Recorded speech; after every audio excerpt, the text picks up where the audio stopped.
CMA inter का study note number 2 start करने जा रहे हैं। स्टडी नोट नंबर 2 जो है हमारा, उसका नाम है cost ascertainment, element of cost.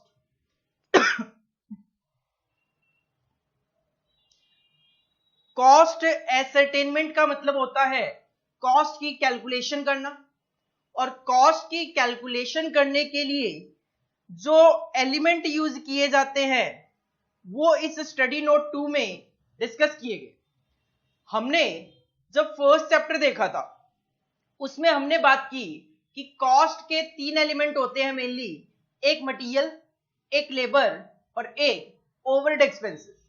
और हमने कॉस्ट शीट भी डिस्कस किया जिसमें हमने कहा एक तो डायरेक्ट मटेरियल होता है, एक डायरेक्ट लेबर होता है दैट इज एम्प्लॉय कॉस्ट, एक डायरेक्ट एक्सपेंसेस होता है और एक होते हैं ओवरहेड के खर्चे। तो किसी भी प्रोडक्ट की जो कॉस्ट होती है उसमें मेनली 4 एक्सपेंसेस होते हैं, material, employ cost, direct expenses और ओवरहेड। यही 4 कॉस्ट के एलिमेंट भी कहलाते हैं। तो जो स्टडी नोट नंबर 2 है उसमें आपके सिलेबस में 4 चैप्टर कवर किए गए।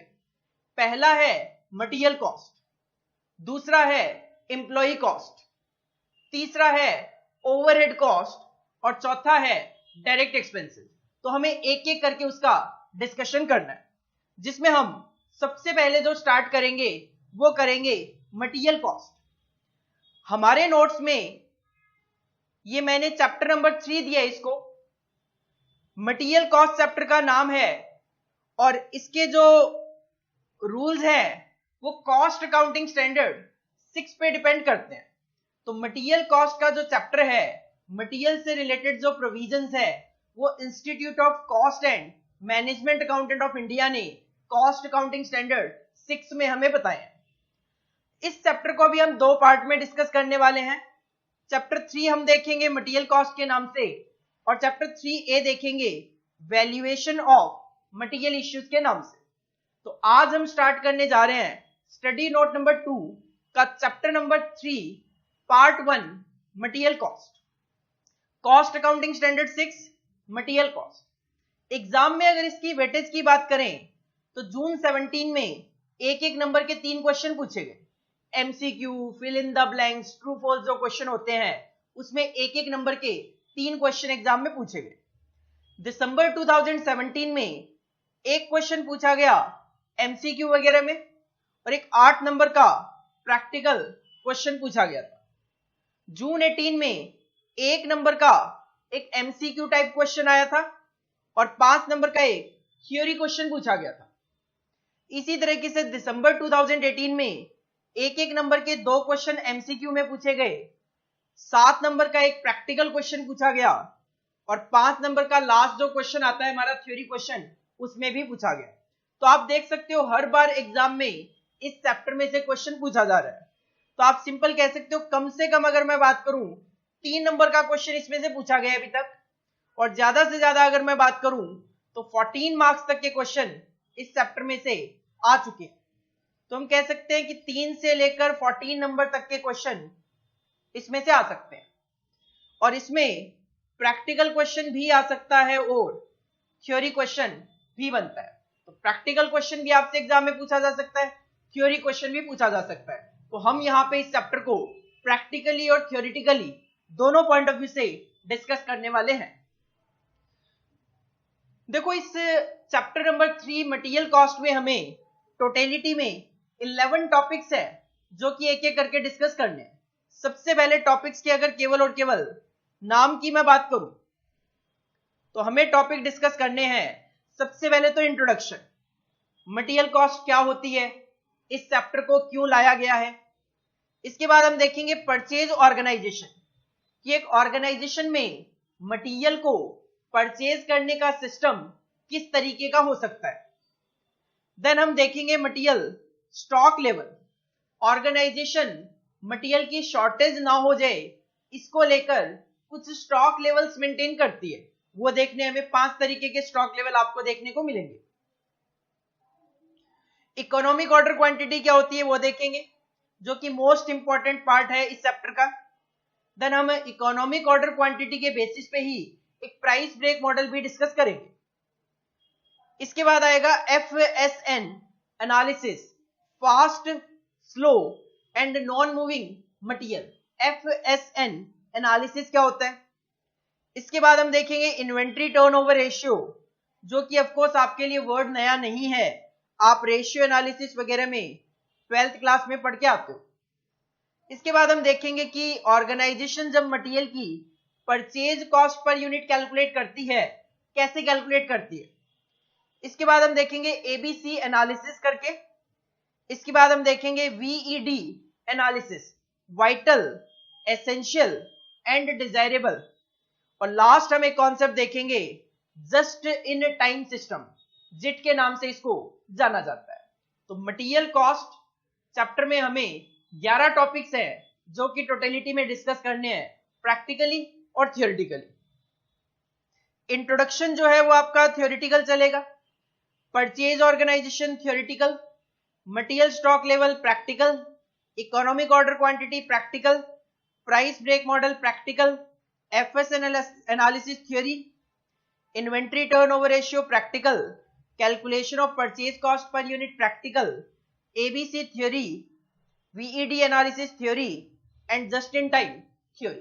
तो कुछ टॉपिक प्रैक्टिकल है, कुछ टॉपिक्स थ्योरी है। जिस तरीके से एग्जाम में पूछे जाने के चांसेस हैं उसी के अकॉर्डिंगली यहां पे मैंने मेंशन किया।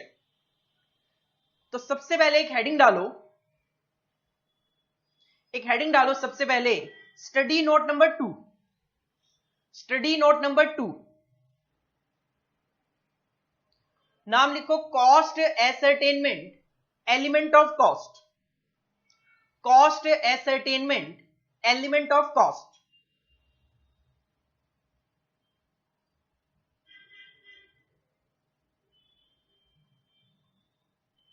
लिखा सबने?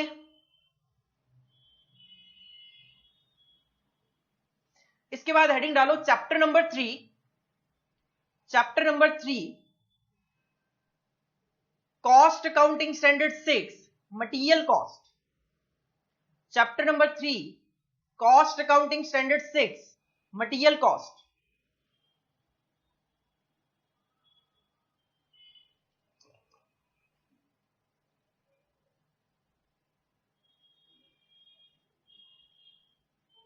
इसके साथ ब्रैकेट में मेंशन करो 3 to 14 मार्क्स, 3 से लेकर 14 नंबर तक के क्वेश्चन आपके एग्जाम में आ चुके हैं और आने के चांसेस भी हैं। और साथ में ब्रैकेट में लिख लो P और T, प्रैक्टिकल क्वेश्चन भी आ सकता है एग्जाम में, थ्योरी क्वेश्चन भी आ सकता है।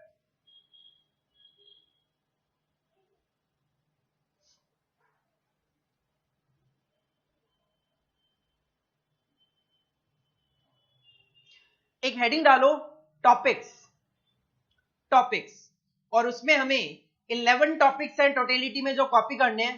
सबसे पहले ये 6 टॉपिक कॉपी करो।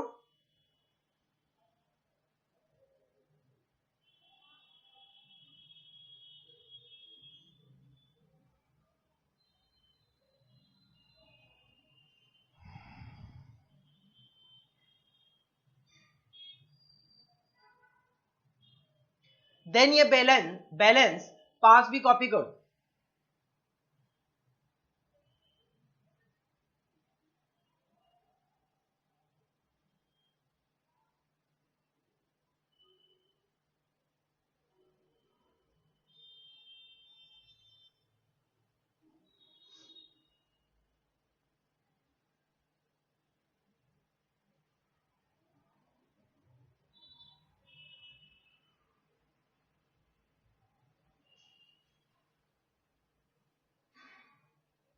देखो सबसे पहले तो इश्यू यही आता है, सर ये मटेरियल होता क्या है। देखो सिंपल सी बात करूं तो मटेरियल एक बेसिक रिक्वायरमेंट होती है किसी भी प्रोडक्ट को बनाने के लिए। अगर आप किसी भी प्रोडक्ट को बनाने जा रहे हो, बिना रॉ मटेरियल के आप उस प्रोडक्ट को नहीं बना सकते। अगर आपने एक वुड की टेबल बनानी है तो बिना वुड के आप इन एनी केस वो टेबल नहीं बना सकते। तो वुड क्या है? मटेरियल। इसी तरीके से टेबल वगैरह बनाने के लिए आपको फेविकोल वगैरह की जरूरत पड़ती है, कील्स वगैरह की जरूरत पड़ती है, वो सब क्या है?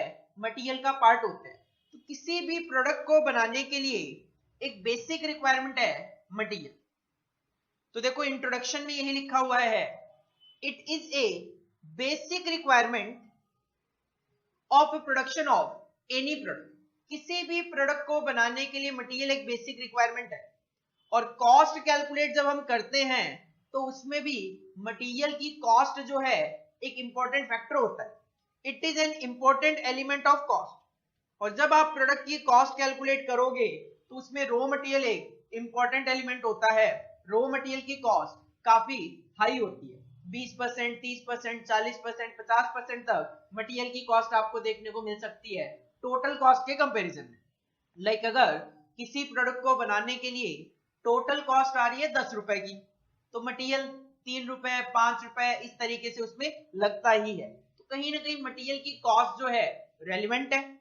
और मटेरियल के बिना आप किसी प्रोडक्ट को बना नहीं सकते, जिसकी वजह से ऑर्गेनाइजेशन हमेशा मटेरियल से रिलेटेड 2 पॉइंट को लेकर कंसर्न रहती है। और वो पॉइंट क्या है?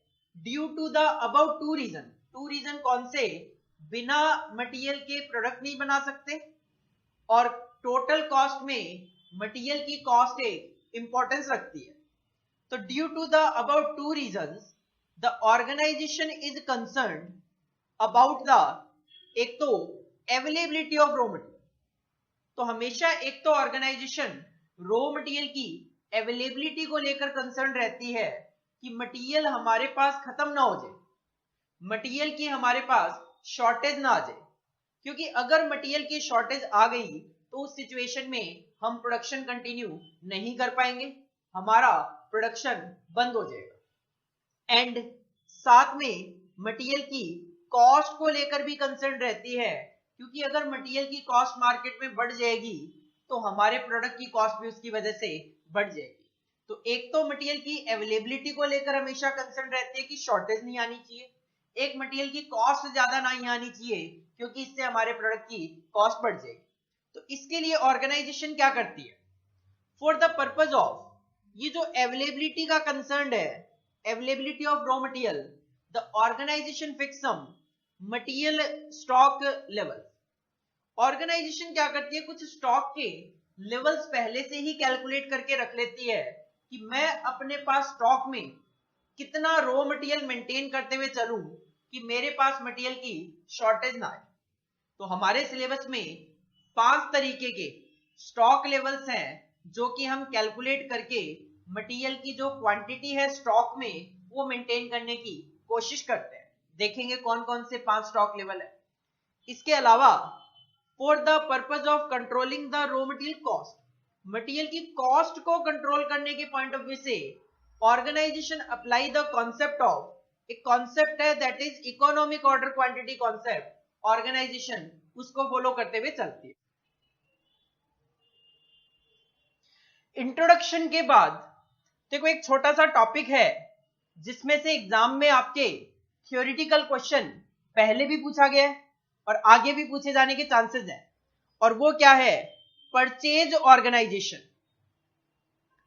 परचेज ऑर्गेनाइजेशन, परचेज ऑर्गेनाइजेशन का मतलब है एक ऑर्गेनाइजेशन मटेरियल को परचेज करने के लिए क्या सिस्टम फॉलो कर सकती है, तो उसको बोल दिया गया परचेज ऑर्गेनाइजेशन।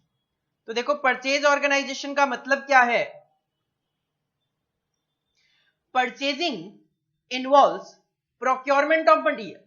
जब हम यहां पे परचेज की बात करते हैं तो यहां पे परचेज का मतलब है प्रोक्योरमेंट ऑफ मटेरियल। प्रोक्योरमेंट मतलब मटेरियल को परचेज करना, मटेरियल को रिसीव करना।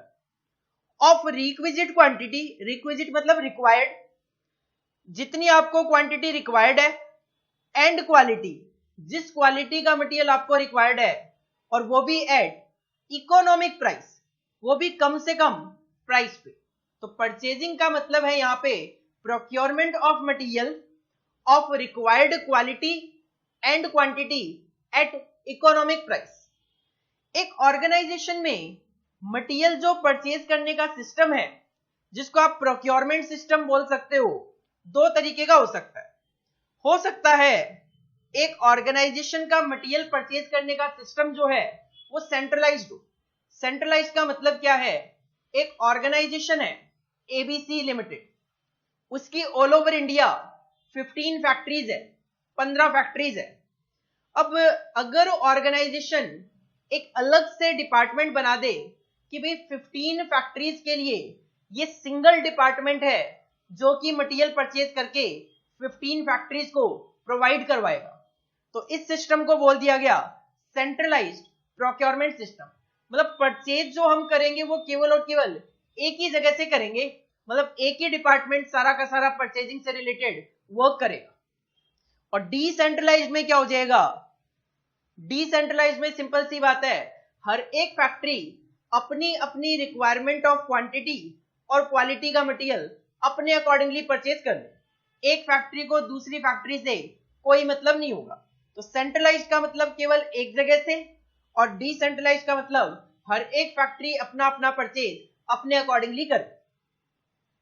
Purchasing process in most of the organisation is a centralised function. ये एक जनरल गिवन है कि होता क्या, मोस्टली ऑर्गेनाइजेशन में सेंट्रलाइज्ड फंक्शन फॉलो किया जाता है। बिकॉज कारण क्या है, because the advantages of a centralised purchasing outweigh its disadvantages. Actual में सेंट्रलाइज्ड फंक्शन जो है, मटेरियल एक ही डिपार्टमेंट परचेज करे, एक ही जगह से हम मटेरियल परचेज करेंगे सारी की सारी फैक्ट्रीज के लिए, उस सिचुएशन में हमारे जो एडवांटेजेस है वो ज्यादा है इन कंपैरिजन विद डिसएडवांटेजेस। तो परचेज ऑर्गेनाइजेशन का मतलब क्या है कि एक ऑर्गेनाइजेशन में मटेरियल को परचेज करने का सिस्टम क्या है। सिस्टम दो तरीके का हो सकता है, सेंट्रलाइज्ड और डिसेंट्रलाइज्ड। और normally organisation centralised system follow करती है क्योंकि सेंट्रलाइज्ड के एडवांटेजेस ज्यादा हैं इन कंपैरिजन विद डिसएडवांटेजेस। तो माइंड में आता है सर क्या एडवांटेजेस है और क्या डिसएडवांटेजेस है, तो हमें यहाँ पे एडवांटेजेस और डिसएडवांटेजेस डिस्कस करने हैं। सबसे पहले अगर हम देखें मेरिट्स, मेरिट्स कह दो, बेनिफिट्स कह दो, एडवांटेजेस कह दो, एक ही बात है। किसके बेनिफिट है ये है benefits of centralised purchasing system. अगर आप सेंट्रलाइज्ड परचेज करते हो तो आपको ये बेनिफिट होंगे, और जो सेंट्रलाइज्ड के फायदे हैं वही डीमेरिट्स है, नुकसान है डिसेंट्रलाइज्ड परचेज ऑर्गेनाइजेशन के। तो एग्जाम में आपसे merit of centralised purchase organisation पूछा जाए, चाहे demerits of decentralised purchase organisation पूछा जाए, आपको एक ही तरीके के ये 6 पॉइंट मेंशन करने हैं। पहला पॉइंट, क्या फायदे हैं सेंट्रलाइज्ड के। When material are purchased on centralized system, favorable terms, होगा क्या, जब आप सेंट्रलाइज्ड परचेज करोगे तो आप क्वांटिटी ज्यादा परचेज करोगे, और जब क्वांटिटी ज्यादा परचेज करूंगा तो मुझे ट्रेड डिस्काउंट मिल सकता है, ट्रांसपोर्ट वगैरह की कॉस्ट कम पड़ सकती है, तो कहीं ना कहीं जो इकोनॉमीज ऑफ स्केल का बेनिफिट होता है वो आपको मिलेगा, डिस्काउंट मिल जाएगा, ट्रांसपोर्ट वगैरह की आपकी कॉस्ट कम हो जाएगी। Can be obtained because the quantity involve will be large, ज्यादा क्वांटिटी आप परचेज करोगे, जबकि in case of decentralised system these benefit can not be realised. तो पहला पॉइंट आप लिख सकते हो, ट्रेड डिस्काउंट और इकोनॉमीज ऑफ ट्रांसपोर्ट का बेनिफिट मिलेगा in case of centralised purchase organisation, जो कि डिसेंट्रलाइज्ड के केस में नहीं मिलेगा। Second point, specialised purchasing officer. अब अलग से ही जब आपने एक परचेज डिपार्टमेंट बना रखा है मटेरियल परचेज करने के लिए, तो उसमें जो ऑफिसर होंगे वो स्पेशलाइज्ड होंगे, जिनका काम ही केवल और केवल परचेजिंग करना है, एक्सपीरियंस्ड होंगे। Can be appointed with the specific purpose of highly efficient purchase, और वो उस सिचुएशन में क्या करेंगे, एफिशिएंट परचेज करेंगे, क्वालिटी अच्छी होगी, प्राइस भी अच्छा होगा, फंक्शन ऑफ द कंसर्न। जबकि in case of decentralised purchase system, business entity can not afford specialised purchasing officer. अब हर एक फैक्ट्री में स्पेशलाइज्ड परचेजिंग ऑफिसर आप नहीं रख सकते, क्योंकि कॉस्ट आपकी उनकी सिचुएशन में ज्यादा आ जाएगी। तो कोई भी बंदा जो मेंटेनेंस का काम कर रहा है वही परचेजिंग कर लेगा, तो कहीं ना कहीं वो एफिशिएंटली परचेज नहीं कर पाएगा इन एवरी लोकेशन। तो सेंट्रलाइज्ड होने से क्या होगा, आप एक स्पेशलाइज्ड परचेजिंग ऑफिसर रख सकते हो जो कि आपकी ऑर्गेनाइजेशन के लिए एफिशिएंट परचेज कर पाएगा, अच्छी क्वालिटी ऑफ मटेरियल और कम प्राइसेस पे। तीसरा point, effective control can be exercised over the stock of material because duplication of purchase of same material may easily be avoided in centralized purchase system. अब centralized purchase system में तो specialized purchasing officer होंगे, उसको पता है कि मैंने material A purchase किया है इतनी क्वांटिटी। अगर यही आप अलग अलग लोकेशन से परचेज कर रहे हो तो फैक्ट्री A ने भी मटेरियल A परचेज किया, फैक्ट्री B ने भी मटेरियल A परचेज किया, सी ने भी मटेरियल ए परचेज किया, तो बार बार आप मटेरियल ए परचेज कर रहे हो तो वो duplicacy of purchase of material हो जाएगा, तो इफेक्टिव कंट्रोल वहां पे नहीं हो पाएगा। तो effective control can be exercised over the stock of material because duplication of purchase of material centralise के केस में नहीं होगा, जबकि whereas as in decentralised purchase system duplication of purchase of same material can not be avoided, क्योंकि factory A अपने accordingly purchase कर रही है, बी अपने अकॉर्डिंगली परचेज कर रही है, सी अपने अकॉर्डिंगली परचेज कर रही है, तो कहीं भी किसी भी फैक्ट्री को दूसरी फैक्ट्री से मतलब ही नहीं है, हर एक अपनी रिक्वायरमेंट के अकॉर्डिंगली मटेरियल परचेज कर रहे हैं, तो वो duplicacy of purchase of material आपको देखने को मिलेगा।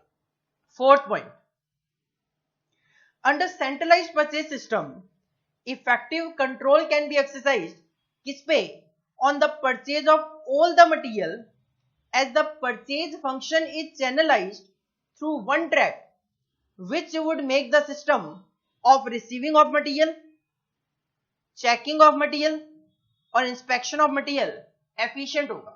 मटेरियल रिसीव हुआ कि नहीं हुआ, मटेरियल को चेक करना, उसका इंस्पेक्शन करना, ये ज्यादा बेटर तरीके से आप कर पाओगे सेंट्रलाइज्ड ऑर्गेनाइजेशन के केस में। Whereas in decentralised purchase system it is difficult to exercise control. तो पहला point, trade discount, economies of transport, इसका बेनिफिट मिलेगा। दूसरा, स्पेशलाइज्ड परचेज ऑफिसर आप अपॉइंट कर सकते हो जो आपकी ऑर्गेनाइजेशन के लिए एफिशिएंट परचेज करेगा। तीसरा, कंट्रोल मेंटेन कर सकते हो स्टॉक ऑफ मटेरियल पे। चौथा, receiving of material, checking of material, inspection of material, इस पे कंट्रोल किया जा सकता है। Fifth point, under centralised system of purchase of material, component and capital equipment can be suitably standardized। किस तरीके से standardized, so that maximum purchasing benefit be availed of, storage facilities can be improved and available production facilities can be greatly utilized to maximize possible extent। तो अगर centralized system होगा तो हम एक standard maintain कर सकते हैं कि भाई किस रेट पे हमें मटेरियल परचेज करना है। जैसे आप स्टैंडर्ड कॉस्टिंग में जाके देखोगे, परचेज डिपार्टमेंट के लिए पहले से ही एक स्टैंडर्ड सेट कर दिया जाता है, 5 रुपए पर केजी में आपको रॉ मटेरियल परचेज करना है। अब परचेजिंग ऑफिसर उस स्टैंडर्ड को अचीव करने की कोशिश करेगा, जिससे फाइनल बेनिफिट तो ऑर्गेनाइजेशन को ही होगा। Under decentralised purchase system, standardisation of material, storage facilities etcetera is very difficult to achieve. जब सेंट्रलाइज्ड है तो आप कह सकते हो भाई हम यहां पे सारा का सारा मटेरियल स्टोर करेंगे, अगर मटेरियल खराब होने वाला है तो कोल्ड स्टोरेज वगैरह में रखेंगे। आप इस तरीके की फैसिलिटीज मेंटेन कर सकते हो सेंट्रलाइज्ड के केस में, लेकिन अगर हर एक फैक्ट्री के लिए अलग अलग मटेरियल परचेज कर रही है हर फैक्ट्री, तो हर एक फैक्ट्री के लिए फैसिलिटीज मेंटेन करना पॉसिबल नहीं होगा, क्योंकि उस सिचुएशन में कॉस्टिंग आपकी बहुत हाई हो जाएगी। और लास्ट पॉइंट है बेनिफिट्स में, under centralised system of purchase, closer cooperation between the financial and purchasing department. Financial और परचेजिंग डिपार्टमेंट के बीच में एक कोऑपरेशन मेंटेन किया जा सकता है, can be achieved which may not be easy under decentralised purchase system. 15 factories है, अलग अलग परचेज कर रही है, तो फाइनेंस डिपार्टमेंट तो 15 होंगे नहीं, फाइनेंस डिपार्टमेंट तो सिंपल सी बात है एक होगा। अब उस सिचुएशन में 15 फैक्ट्री से डेटा आएगा फाइनेंशियल डिपार्टमेंट के पास, या फिर सेंट्रलाइज के केस में एक ही डिपार्टमेंट से सारा डेटा है। कोऑपरेशन सेंट्रलाइज के केस में ज्यादा बेटर किया जा सकता है। तो centralised purchase organisation system maintain करने के फायदे क्या है? पहला, आपको ट्रेड डिस्काउंट का बेनिफिट मिल जाएगा, इकोनॉमीज ऑफ ट्रांसपोर्ट का बेनिफिट मिल जाएगा। आप इस सिचुएशन में स्पेशलाइज्ड परचेजिंग ऑफिसर रख सकते हो जो आपके लिए एफिशिएंट परचेज करेगा। आप स्टॉक ऑफ मटेरियल पे कंट्रोल मेंटेन कर सकते हो, आप कंट्रोल मेंटेन कर सकते हो मटेरियल रिसीविंग, चेकिंग और इंस्पेक्शन पे। इसके अलावा आप स्टोरेज फैसिलिटीज इंप्रूव कर सकते हो, बेटर मेंटेन कर सकते हो, और इसके अलावा cooperation between financial and purchasing department will be easy in case of centralised purchasing organisation. These are the 6 benefits of centralized purchase organization and demerits of decentralized purchasing organization. लेकिन अगर centralised purchasing organisation के benefit है तो कुछ नुकसान भी है, और वो नुकसान क्या है? नुकसान 5 है, जिसको आप बोल सकते हो demerits of centralised purchasing organisation. और अगर आप कह रहे हो सेंट्रलाइज्ड परचेजिंग ऑर्गेनाइजेशन के नुकसान है, डीमेरिट्स है, तो ये फायदे हो गए, मेरिट्स हो गई डिसेंट्रलाइज्ड परचेज ऑर्गेनाइजेशन की। क्या क्या? पहला पॉइंट देखो, सेंट्रलाइज्ड परचेज ऑर्गेनाइजेशन में 15 फैक्ट्रीज है, तो 15 फैक्ट्रीज से जब मेरे पास डेटा आएगा तो मैं उसके अकॉर्डिंगली परचेज करूंगा। हो सकता है डेटा आने में डिले हो जाए, मटेरियल को परचेज करने में डिले हो जाए, जबकि डिसेंट्रलाइज्ड में हर फैक्ट्री अपना मटेरियल खुद परचेज करेगी, तो उस सिचुएशन में डिले होने के चांसेस नहीं होते। Point number 1,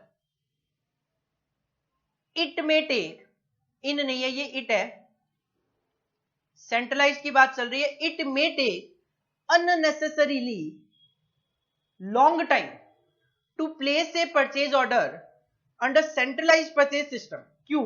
Because to collect the relevant data from various departments, branches, locations may take more time.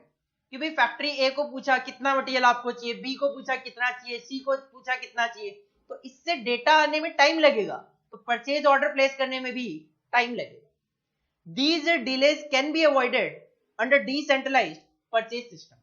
लेकिन डिसेंट्रलाइज्ड परचेज सिस्टम में हर फैक्ट्री जब जरूरत होगी तब परचेज करेगी, तो उस सिचुएशन में डिले होने के चांसेस ना के बराबर होते हैं। पहला नुकसान तो ये हो गया। दूसरा नुकसान सेंट्रलाइज सिस्टम को मेंटेन करने का। In case of centralised purchasing system, branches at different places can not take advantage of localised purchasing. देखो, हो सकता है ऑल ओवर इंडिया आपकी 15 फैक्ट्रीज है, जो मटेरियल आपको चाहिए जरूरी तो नहीं है कि वो मटेरियल अगर दिल्ली में सस्ता मिल रहा है तो सेम रेट पे गुजरात में भी मिले, सेम प्राइसेस महाराष्ट्र के भी हो, नहीं, जरूरी तो नहीं। हो सकता है अलग अलग लोकेशंस पे अलग अलग प्राइसेस हो। अब अगर आपका सेंट्रलाइज सिस्टम है तो उस सिचुएशन में एक फैक्ट्री जिसको अगर पता भी है कि सेंट्रलाइज परचेज ऑर्गेनाइजेशन तो 5 रुपए में मटेरियल परचेज कर रही है, जबकि हमारे यहाँ पे सेम मटेरियल 4 रुपए 90 पैसे में मिलता है, तो उस सिचुएशन में वो फैक्ट्री चाहकर भी जो लोकलाइज्ड बेनिफिट है वहां के, वो बेनिफिट अवेल नहीं कर पाएगी। In case of centralised purchasing system, branches at different places can not take advantage of localised purchasing, whereas under decentralised purchase system localization saving can be realized. आपको पता है भाई यहाँ पे मेरे यहाँ पे डिस्काउंट चल रहा है, ठीक है, मैं यहां से परचेज कर लेता हूँ। दूसरी फैक्ट्री को पता है कि मेरे यहाँ पे इस सीजन में डिस्काउंट चलता है, मैं वहां से परचेज कर लूंगा। बट सेंट्रलाइज के केस में तो एक ही जगह से ऑर्गेनाइजेशन परचेज करेगी। मतलब अगर एक परचेज डिपार्टमेंट है तो उस परचेज डिपार्टमेंट की ही रिस्पॉन्सिबिलिटी है मटेरियल को परचेज करने की, अलग अलग फैक्ट्री अपना मटेरियल अलग अलग परचेज नहीं कर सकती।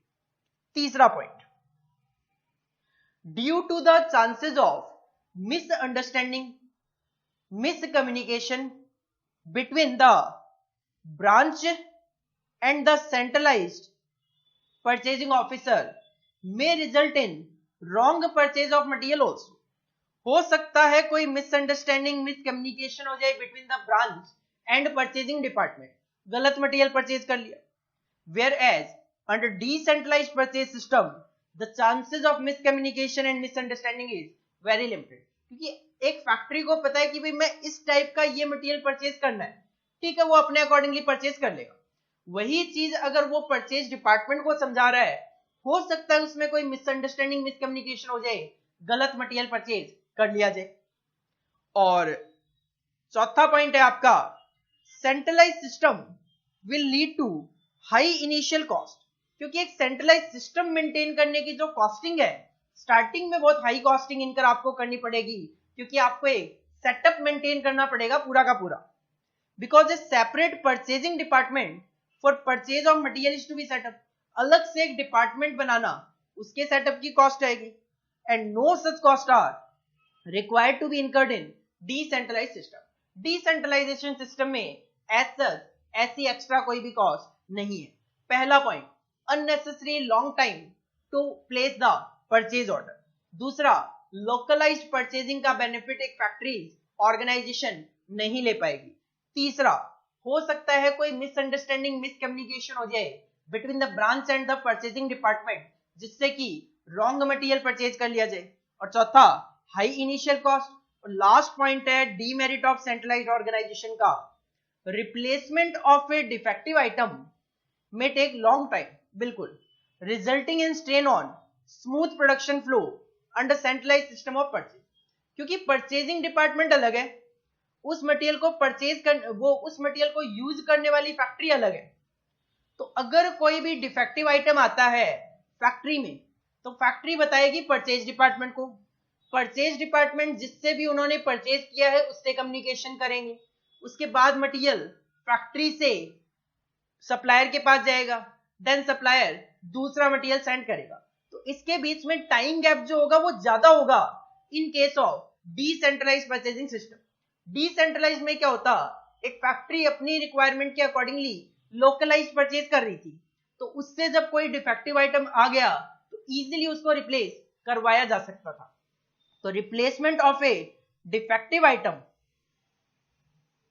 मे take long time resulting in strain on, इससे क्या होगा, प्रोडक्शन पे बुरा असर पड़ेगा under centralize system, and no such delay in decentralize system.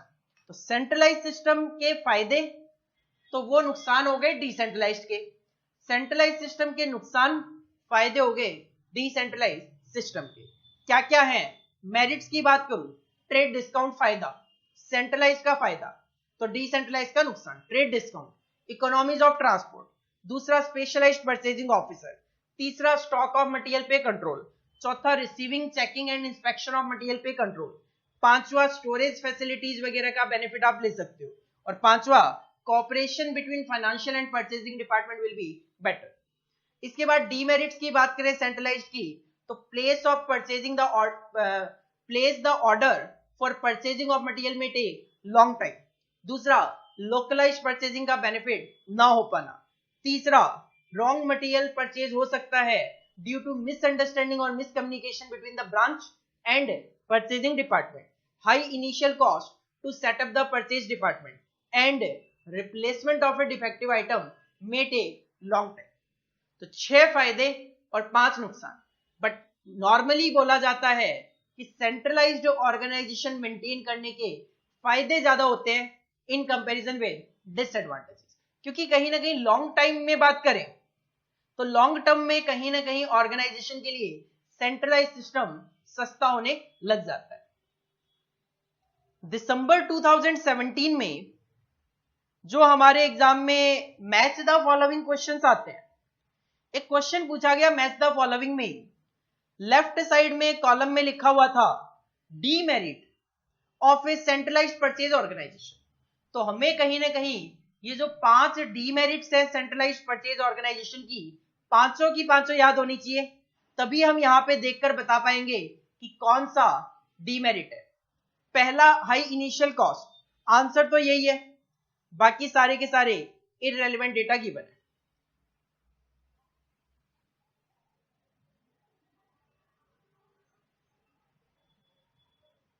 एक हेडिंग डालो, परचेज ऑर्गेनाइजेशन, हेडिंग पुट करो परचेज ऑर्गेनाइजेशन।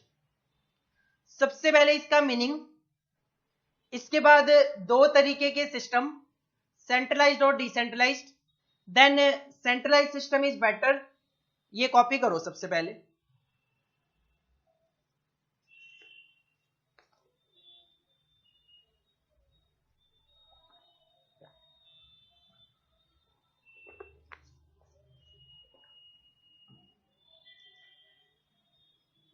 इसके बाद हेडिंग डालो merits of centralised purchasing organisation.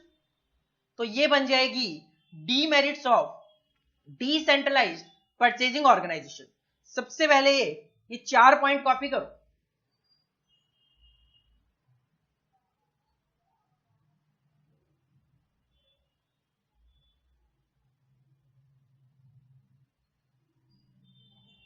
इसके बाद ये 2 पॉइंट कॉपी करो।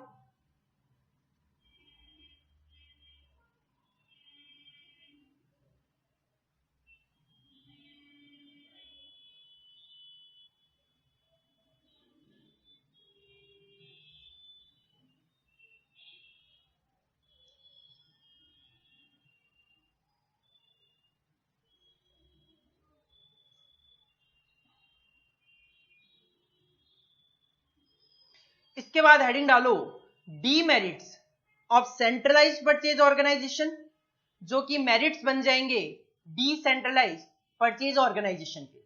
सबसे पहले 4 पॉइंट कॉपी करो।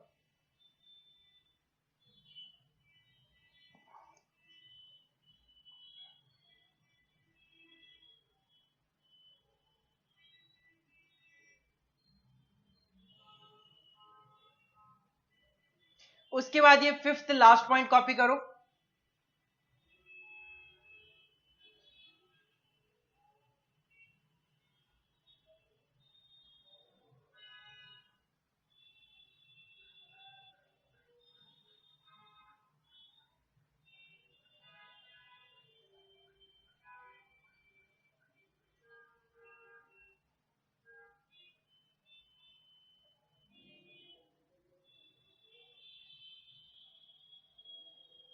इसके बाद ये क्वेश्चन भी कॉपी कर लो कि दिसंबर 17 में हमारे एग्जाम में मैच द फॉलोइंग में इस तरीके से क्वेश्चन पूछा गया। तो अगर दोबारा से इस तरीके का क्वेश्चन आता है तो उस सिचुएशन में हो सकता है डीमेरिट के बजाय मेरिट लिख दिया जाए, सेंट्रलाइज की बजाय डिसेंट्रलाइज लिख दिया जाए। तो कहीं ना कहीं हमें मेरिट ऑफ सेंट्रलाइज्ड तो वही डीमेरिट ऑफ डिसेंट्रलाइज्ड, 6 के 6 पॉइंट याद होने चाहिए। इसी तरीके से डीमेरिट ऑफ सेंट्रलाइज्ड जो कि मेरिट है डिसेंट्रलाइज्ड परचेजिंग ऑर्गेनाइजेशन की, 5 के 5 पॉइंट याद होने चाहिए। अगर याद होंगे तभी और तभी आप इस तरीके के क्वेश्चन का आंसर दे पाओगे। क्वेश्चन को भी कॉपी कर लो आप।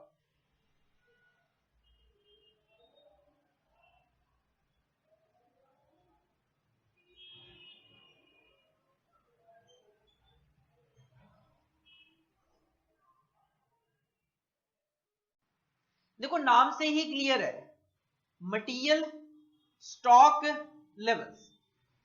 स्टॉक का मतलब अपने पास रखना, मटेरियल अपने पास रखने का लेवल क्या है, मतलब क्वांटिटी कितनी है। तो आप अपने पास मटेरियल का कितना स्टॉक मेंटेन करोगे, आप अपने पास स्टॉक में कितना रॉ मटेरियल मेंटेन करोगे क्वांटिटी में, this is known as material stock levels. तो देखो मटेरियल स्टॉक लेवल क्या इंडिकेट करता है, material stock level indicates how much मतलब कितनी quantity of material should be maintained by the organization in stores. जहां पे मटेरियल का स्टॉक रखा जाता है उस प्लेस को बोला जाता है स्टोर। जहां पे मटेरियल का स्टॉक रखा जाता है उस प्लेस को ऑर्गेनाइजेशन में बोला जाता है स्टोर। तो स्टोर में आप मटेरियल की कितनी क्वांटिटी मेंटेन करोगे, this is known as material stock levels. और ये मटेरियल स्टॉक लेवल 5 तरीके के हो सकते हैं। पहला है रीऑर्डर लेवल, दूसरा है मिनिमम स्टॉक लेवल, तीसरा है मैक्सिमम स्टॉक लेवल, चौथा है एवरेज स्टॉक लेवल और 5th है हमारा डेंजर लेवल। पहले जो 4 लेवल है these are the important for exam point of view. Danger level की बात करें एग्जाम में पूछे जाने के चांसेस कम रहते हैं। तो 5 मटेरियल के स्टॉक लेवल्स हमें कैलकुलेट करने हैं, reorder level, minimum stock level, maximum stock level, average stock level और डेंजर लेवल। सर इसका थोड़ा सा ओवरव्यू बता दो सबसे पहले कि ये लेवल्स क्या क्या इंडिकेट करते हैं। देखो जी, सबसे पहले थोड़ा नाम पे कॉन्सेंट्रेट करना। री का मतलब होता है दोबारा, री का मतलब होता है दोबारा। ऑर्डर, दोबारा ऑर्डर प्लेस करने का लेवल, लेवल मतलब क्वांटिटी एक तरीके से। तो दोबारा ऑर्डर प्लेस करने की क्या क्वांटिटी है, दोबारा ऑर्डर प्लेस करने की क्या क्वांटिटी है, और हम बात कर रहे हैं स्टॉक में क्या क्वांटिटी है। तो इसका मतलब री ऑर्डर लेवल क्या कहता है कि जब मेरे पास स्टॉक में इतनी यूनिट बच जाएगी तो मैं दोबारा से ऑर्डर प्लेस कर दूंगा नया मटेरियल परचेज करने के लिए। देखो हम बात कर रहे हैं as a organization. As a organization ऐसा कभी नहीं होता कि मुझे मटेरियल की जरूरत है, मैं भाग कर गया और मार्केट से मटेरियल खरीद के ले आया। नहीं, ऑर्गेनाइजेशन का एक तरीका होता है मटेरियल को परचेज करने का। सर क्या तरीका होता है? तरीका ये होता है बेटा कि जब जब ऑर्गेनाइजेशन को मटेरियल परचेज करना होता है, ऑर्गेनाइजेशन क्या करती है, मार्केट में एडवर्टीजमेंट वगैरह करती है कि हमें दिस टाइप ऑफ मटेरियल चाहिए पूरे साल में इतनी क्वांटिटी। जो जो मटेरियल के सप्लायर्स हैं वो हमें कोटेशंस दे, अपने टेंडर्स दे। जब ऑर्गेनाइजेशन के पास कोटेशंस आ जाते हैं, टेंडर्स आ जाते हैं, तो ऑर्गेनाइजेशन उसमें लोएस्ट प्राइस जो होती है उसको फाइंड आउट करती है। देन उसके बाद क्वालिटी ऑफ मटेरियल के लिए ऑर्गेनाइजेशन इंस्पेक्शन वगैरह भी करने जा सकती है, सैंपल वगैरह भी मंगवा सकते हैं, और उसके बाद ऑर्डर प्लेस किए जाते हैं टाइम टू टाइम जब जब रिक्वायरमेंट होती है, और उसके अकॉर्डिंगली आपके पास माल रिसीव होता रहता है। तो ऑर्गेनाइजेशन क्या करती है, ऑर्डर प्लेस करती है, और 2 दिन 4 दिन 5 दिन depending upon the material and distance, accordingly आपको मटेरियल रिसीव होता है। तो ऑर्गेनाइजेशन क्या करती है, ऑर्गेनाइजेशन पहले ही मटेरियल का एक ऑर्डर प्लेस कर देती है। तो अब मैं देखना चाह रहा हूं कि मेरे पास स्टॉक में कितनी क्वांटिटी हो, तो मैं एक नया ऑर्डर प्लेस कर दूं, ताकि जब तक मुझे नया मटेरियल रिसीव हो तब तक मेरे पास ये जो स्टॉक में मटेरियल पड़ा हुआ है मैं इसको यूज करता रहूं। तो रीऑर्डर लेवल क्या इंडिकेट करेगा कि अगर मैं कहता हूं रीऑर्डर लेवल है 500 यूनिट्स, तो वो इंडिकेट करेगा कि जब मेरे पास स्टॉक में 500 यूनिट ऑफ मटेरियल होगी तभी मैं एक नया ऑर्डर प्लेस कर दूंगा मटेरियल को खरीदने के लिए। सेकंड लेवल तो बिल्कुल सिंपल लग ही रहा है, मिनिमम स्टॉक लेवल। ऑर्गेनाइजेशन एक लेवल सेट कर लेती है, कम से कम मेरे पास स्टॉक में इतना मटेरियल तो होना ही चाहिए। मिनिमम का मतलब कम से कम, और मैक्सिमम स्टॉक लेवल कहता है मैं अपने पास स्टॉक में इतनी क्वांटिटी से ज्यादा मेंटेन नहीं करूंगा। अगर मान लो 2000 यूनिट आपका मैक्सिमम स्टॉक लेवल है, तो ऑर्गेनाइजेशन कोशिश करेगी आपके पास स्टॉक में कभी भी 2000 यूनिट से ज्यादा ना हो। अब देखो, अगर मैं आपसे कहूं कि डेली बेसिस पे पूरे साल मेरे पास इतना रॉ मटेरियल है, तो ना तो मिनिमम बोल सकता हूं मैं उसको, ना मैं मैक्सिमम बोल सकता हूं। तो ऑन एन एवरेज आप पूरे साल कितनी क्वांटिटी ऑफ मटेरियल अपने पास स्टॉक में मेंटेन करते हो? ऑन एन एवरेज पूरे साल आप अपने पास कितनी क्वांटिटी ऑफ मटेरियल स्टॉक में मेंटेन करते हो? This is known as average stock level. और अगर कभी भी हमारा स्टॉक लेवल किसी भी कारण से मिनिमम स्टॉक लेवल से अगर नीचे चला जाता है, मिनिमम स्टॉक लेवल से भी नीचे चला जाता है, उसको बोला जाता है डेंजर लेवल। तो फिलहाल के लिए 5 stock level, reorder level, minimum stock level, maximum stock level, average stock level और डेंजर लेवल। अब एक एक करके हम डिस्कस करेंगे, हर एक को कैलकुलेट करने के कुछ फॉर्मूले हैं वो देखेंगे, और अकॉर्डिंगली इन पे प्रैक्टिकल क्वेश्चन करेंगे, जिसमें सबसे पहले आता है रीऑर्डर लेवल। देखो जो मैंने अभी अभी बताया कि एक ऐसा स्टॉक लेवल जिसपे हम नया ऑर्डर प्लेस कर देते हैं मटेरियल को खरीदने के लिए, this is known as reorder level. देखो जी, सबसे पहले रीऑर्डर लेवल का मीनिंग, रीऑर्डर लेवल होता क्या है सर? इट इंडिकेट्स द क्या quantity of material in stock, कि मेरे पास स्टॉक में इतनी क्वांटिटी ऑफ मटेरियल है इस पर, at which the organization will place a new order. जब मेरे पास इतनी quantity of raw material stock में होगी तो मैं एक नया ऑर्डर प्लेस कर दूंगा फॉर परचेज ऑफ मटेरियल, क्योंकि जो मैंने ऑर्डर प्लेस किया है उस मटेरियल को आने में मेरे पास कुछ टाइम लगेगा। और इसको कैलकुलेट करने का एक सिंपल सा फॉर्मूला है, रीऑर्डर लेवल, शॉर्ट में ROL हम लिख दिया करते हैं, is equal to maximum consumption, consumption कह दो, यूसेज कह दो, एक ही बात है, multiply by maximum lead time. Formula क्या है रीऑर्डर लेवल का? Maximum consumption multiply by maximum lead time. Consumption कह दो, यूसेज कह दो, एक ही बात है। अब ये मैक्सिमम क्या है? अगर मैं कहता हूं मंडे को मैंने 10 यूनिट्स कंज्यूम की, ट्यूसडे को मैंने 20 यूनिट्स कंज्यूम की, वेडनेसडे को मैंने 30 यूनिट्स कंज्यूम की, थर्सडे को मैंने 40 यूनिट्स कंज्यूम की और फ्राइडे को मैंने 10 यूनिट्स कंज्यूम की। मंडे को 10, Tuesday 20, Wednesday 30, Thursday 40, Friday 10, Saturday Sunday off है ऑर्गेनाइजेशन का।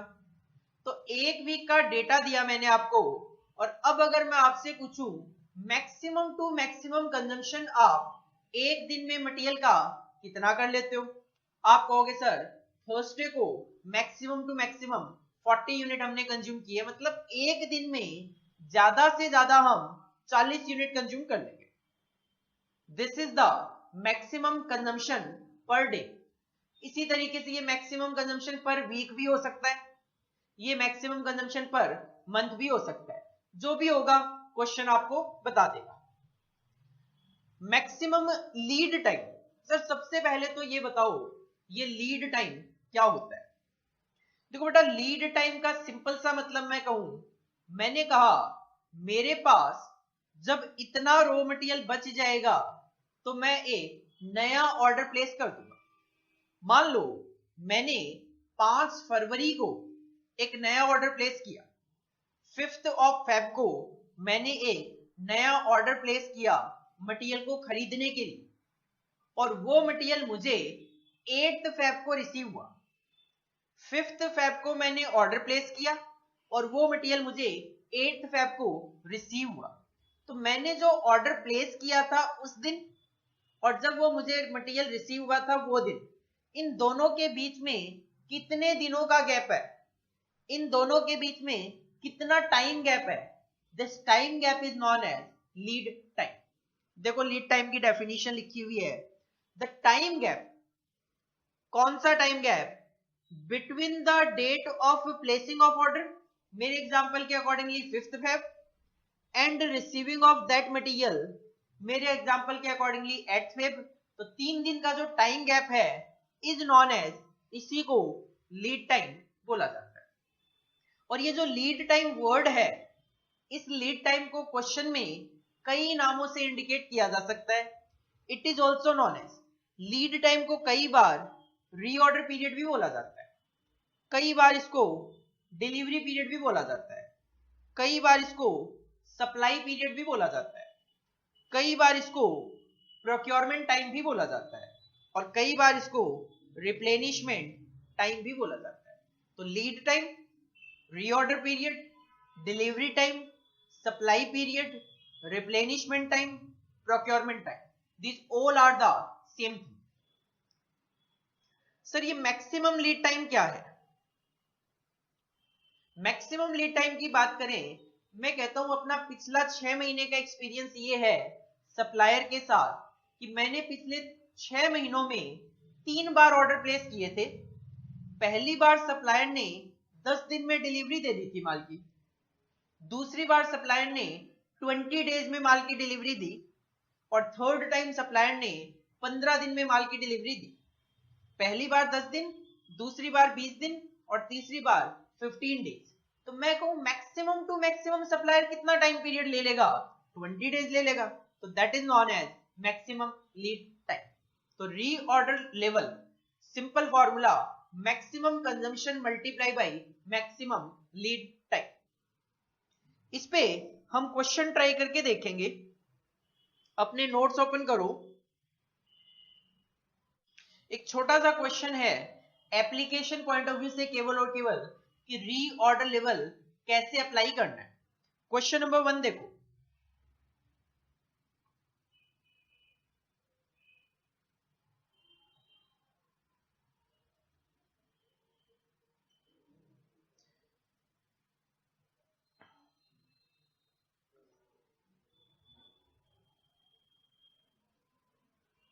Question number 1, calculate reorder level from the following.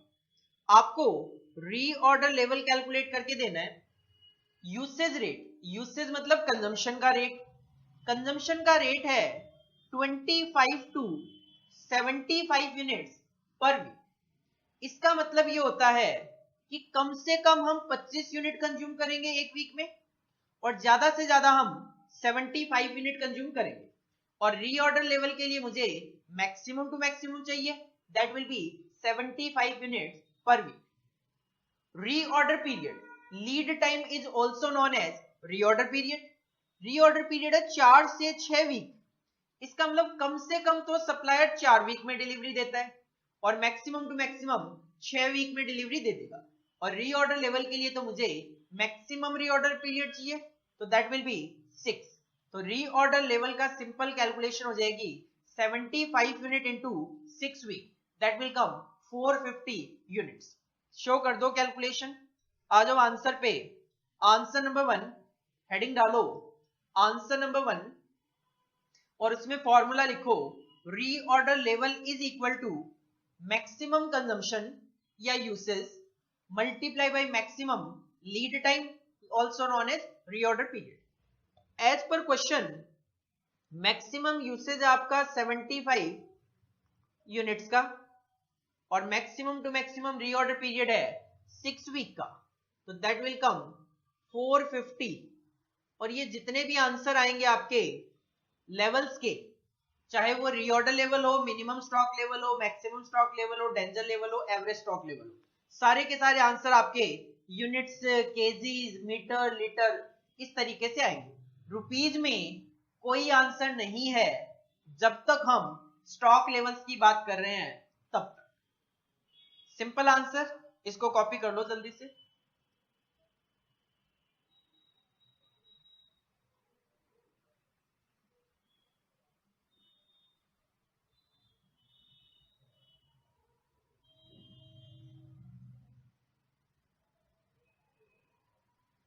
इसके बाद हम मूव ऑन करते हैं अपने सेकंड स्टॉक लेवल पे। सेकंड स्टॉक लेवल का नाम है आपका मिनिमम स्टॉक लेवल। एक क्वेश्चन नंबर सेकंड भी है आपके नोट्स में रीऑर्डर लेवल पे, या आप होमवर्क में कर सकते हो। सेकंड जो स्टॉक लेवल है हमारा, that is minimum stock level. देखो नाम से ही क्लियर है, मिनिमम स्टॉक लेवल, कि मैं अपने पास स्टॉक में मटेरियल की कम से कम इतनी क्वांटिटी रखने की कोशिश करूं। This is known as minimum stock level. देखो मीनिंग देखो, सबसे पहले it indicates the lowest quantity of material to be maintain in stock. कम से कम हम अपने पास स्टॉक में इतनी क्वांटिटी मेंटेन करने की कोशिश करेंगे, this is minimum stock level. कैसे कैलकुलेट करना है? तो मिनिमम स्टॉक लेवल कैलकुलेट करने का एक सिंपल सा फॉर्मूला है, minimum stock level is equal to reorder level जो आपने अभी अभी कैलकुलेट किया, इसमें से आपको माइनस करना है एवरेज कंजम्पशन इनटू में average lead time. Consumption word हम ऑलरेडी देख चुके हैं रीऑर्डर लेवल में, लीड टाइम वर्ड भी हम देख चुके हैं। रीऑर्डर लेवल आप ऑलरेडी कैलकुलेट कर चुके हो, तो हमारे लिए नई वर्डिंग है एवरेज। एवरेज देखो एवरेज कैसे कैलकुलेट करें, आपके पास क्वेश्चन में एवरेज कंजम्पशन गिवन हो सकता है, कई बार एवरेज को नॉर्मल भी बोल दिया जाता है। एवरेज कंजम्पशन कह दो, नॉर्मल कंजम्पशन कह दो, एक ही बात है। एवरेज लीड टाइम कह दो, नॉर्मल लीड टाइम कह दो, एक ही बात है। हो सकता है आपके पास क्वेश्चन में एवरेज कंजम्पशन गिवन हो या नॉर्मल कंजम्पशन गिवन हो, तो आपको कैलकुलेट करने की जरूरत नहीं है, जो गिवन है एज इट इज कॉपी कर दो। अगर नहीं गिवन है तो एवरेज कंजम्पशन हम कैलकुलेट कर सकते हैं दो तरीके से। आपके पास क्वेश्चन में मिनिमम कंजम्पशन होगा, मैक्सिमम कंजम्पशन होगा, तो minimum consumption plus maximum consumption divided by 2 करके आप एवरेज कंजम्पशन कैलकुलेट कर सकते हो। कई बार ऐसी सिचुएशन आ जाती है क्वेश्चन में कि मुझे एवरेज कंजम्पशन की जरूरत है, क्वेश्चन में एवरेज कंजम्पशन नहीं है, लेकिन क्वेश्चन में मिनिमम और मैक्सिमम कंजम्पशन भी नहीं है, तो फिर मैं एवरेज कैसे निकालूं? तो एक दूसरा फॉर्मूला भी है एवरेज कंजम्पशन कैलकुलेट करने का। उस सिचुएशन में आपको क्वेश्चन में पूरे साल जो आपके मटेरियल की रिक्वायरमेंट है वो बता दी जाएगी। आपको बता दिया जाएगा एनुअल रिक्वायरमेंट ऑफ मटेरियल कितना है। मान लो अगर मैं कहता हूं आपको 30,000 यूनिट की हमें पूरे साल में मटेरियल की रिक्वायरमेंट है, कितने? 30,000 यूनिट्स की। डिवाइड किससे करना है? नंबर ऑफ, ध्यान रखना, operating periods, number of operating periods, जो कि डेज हो सकते हैं, वीक्स हो सकते हैं, एक साल में। जैसे मैंने कहा आपको 30,000 यूनिट हम पूरे साल में कंज्यूम करेंगे, और अगर मैं कह दूं कि हम 300 दिन वर्किंग करते हैं, ऑपरेटिंग करते हैं, काम करते हैं, तो सिंपल सी बात है, इसका मतलब आप एक दिन में on an average 100 unit consume करोगे। तो एवरेज कंजम्पशन का दूसरा formula annual requirement of material divided by number of operating periods ही नहीं है, और ऑपरेटिंग पीरियड्स डेज में भी हो सकते हैं, वीक्स में भी हो सकते हैं, मंथ्स में भी हो सकते हैं। तो minimum stock level, simple formula, जो आपने रीऑर्डर लेवल कैलकुलेट किया था अभी अभी, उसमें से माइनस कर दो average, average consumption into average reorder period या lead time. Minimum stock level पे दूसरी कैलकुलेशन है एवरेज लीड टाइम। जैसे हमने minimum consumption plus maximum consumption divided by 2 करके एवरेज कंजम्पशन निकाला, वैसे हम minimum lead time plus maximum lead time divide by 2 करके एवरेज लीड टाइम भी कैलकुलेट कर सकते हैं। तो नेक्स्ट पेज पे यही लिखा हुआ है, average lead time is equal to minimum lead time plus maximum lead time divide by 2। और जैसे मैंने आपको पहले भी कहा, एवरेज को नॉर्मल भी बोल दिया जाता है। एवरेज कंजम्पशन, नॉर्मल कंजम्पशन, एक ही बात है। Average lead time, normal lead time, एक ही बात है। क्लियर है? फॉर्मूला याद रखना है सीधा, minimum stock level is equal to reorder level minus में average consumption multiply by average reorder P.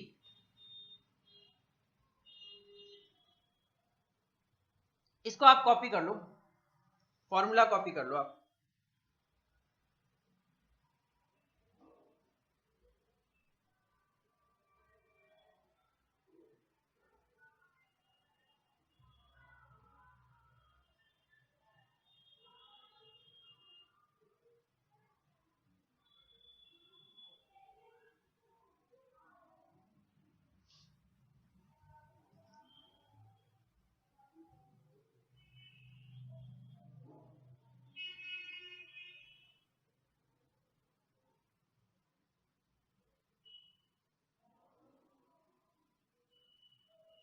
इसके बाद मिनिमम स्टॉक लेवल पे एक क्वेश्चन ट्राई कर लेते हैं। Question number 3, find out minimum stock level. आपको मिनिमम स्टॉक लेवल कैलकुलेट करना है इफ कंजम्पशन 70 से 100, 70 to 100 यूनिट्स पर डे। इसका मतलब कम से कम आप 70 यूनिट कंज्यूम करोगे, ज्यादा से ज्यादा मैक्सिमम टू मैक्सिमम कंजम्पशन होगा 100। अगर आपको एवरेज निकालना है तो 70 प्लस 100 डिवाइड बाई 2। बिल्कुल इसी तरीके से डिलीवरी पीरियड, डिलीवरी पीरियड कह दो, लीड टाइम कह दो, रीऑर्डर पीरियड कह दो, एक ही बात है, 2 to 6 डेज। इसका मतलब सप्लायर कम से कम तो 2 दिन लेगा डिलीवरी में और ज्यादा से ज्यादा 6 दिन लेगा डिलीवरी। मिनिमम चाहिए तो 2, मैक्सिमम चाहिए तो 6 और एवरेज चाहिए तो 2 + 6 डिवाइडेड बाई 2। अब देखो हमें कैलकुलेट करना है मिनिमम स्टॉक लेवल, और मिनिमम स्टॉक लेवल का फॉर्मूला क्या होता है, रीऑर्डर लेवल माइनस में average consumption multiply by average delivery period. लेकिन इसके लिए आपको सबसे पहले तो रीऑर्डर लेवल कैलकुलेट करना पड़ेगा, और रीऑर्डर लेवल का फॉर्मूला क्या है, maximum consumption into maximum delivery period. देखो क्वेश्चन में मैक्सिमम कंजम्पशन है 100 यूनिट और मैक्सिमम डिलीवरी पीरियड है 6 डेज। इसका मतलब रीऑर्डर लेवल तो सीधा सीधा आ गया 100 multiply by 6 is equal to 600 units. मतलब आपके पास जब स्टॉक में 600 यूनिट्स होगी तो आप एक नया ऑर्डर प्लेस करोगे मटेरियल को परचेज करने के लिए। मिनिमम स्टॉक लेवल क्या होगा, 600 यूनिट का रीऑर्डर लेवल है माइनस में एवरेज कंजम्पशन। एवरेज कंजम्पशन क्या होता है, minimum consumption plus maximum consumption divide by 2। आप क्वेश्चन में देख सकते हो मिनिमम कंजम्पशन है 70, मैक्सिमम कंजम्पशन है 100 डिवाइड बाई 2, ये ऑटोमेटिकली 85 आ जाएगा, multiply by average delivery period. Average delivery period क्या होगा, minimum delivery period plus maximum delivery period divided by 2। Question का मिनिमम 2 है और मैक्सिमम 6 है, तो 2 + 6 डिवाइडेड बाई 2। तो इसको सॉल्व कर लो आप, 70 + 100 डिवाइड बाई 2 किया 85 आ गया, मल्टीप्लाई बाई 2 + 6 से डिवाइड बाई 2 किया 4 आ गया, 340 आ गया। 600 minus 340, 600 minus 340, answer will be 260 units।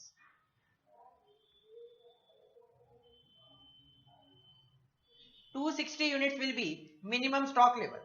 तो ऑर्गेनाइजेशन कह रही है एक तरीके से 600 यूनिट होगी तब नया ऑर्डर प्लेस कर दूंगा और अपने पास स्टॉक में कम से कम 260 यूनिट्स मेंटेन करने की कोशिश करूंगा। दिस इज आंसर नंबर 3, इसको आप कॉपी कर लो।